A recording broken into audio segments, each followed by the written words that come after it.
Chers membres d'Église et chers amis, bonjour.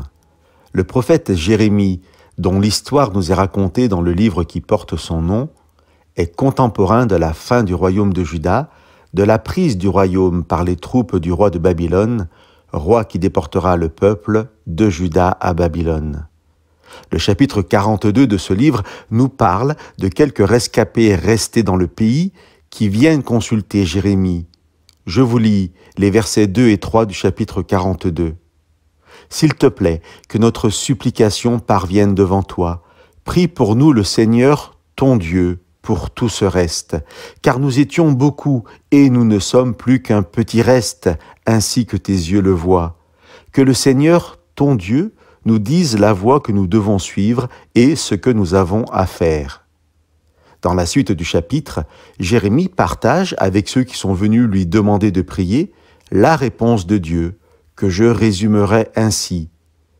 Ayez confiance en Dieu, ne cherchez pas la protection du roi d'Égypte, restez en Israël malgré la menace du roi de Babylone.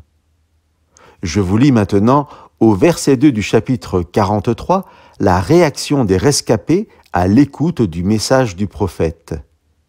Ce que tu dis est faux. Le Seigneur, notre Dieu, ne t'a pas envoyé pour dire « N'allez pas en Égypte pour y séjourner en immigré ». Chers amis, je ne sais pas s'il faut sourire ou pleurer face à la réaction de ces hommes. Sourire devant tant de mauvaise foi et de malhonnêteté. Ils demandent à Jérémie ce que son Dieu a à révéler, mais ils répondent « C'est impossible que notre Dieu puisse dire ça. » Mais ne faut-il pas pleurer pour les mêmes raisons? Quelle tristesse de voir l'incapacité de ces hommes à se remettre en cause et à accepter de Dieu une parole dérangeante, contraire à leurs convictions, à leurs certitudes, à ce qui leur semble bon pour eux. Que cette histoire puisse nous interpeller. Venons à Dieu, à sa parole, et entendons-la comme sa parole. Il est possible que le message qu'elle contient nous dérange, nous remette en question, bouscule nos certitudes. Mais ayons la sagesse et la prudence de ne pas rejeter cette parole parce qu'elle semble contraire à ce que nous croyons connaître de Dieu. Dieu veut notre salut et notre bonheur.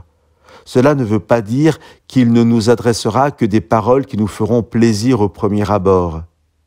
Chers amis, allons humblement écouter Dieu.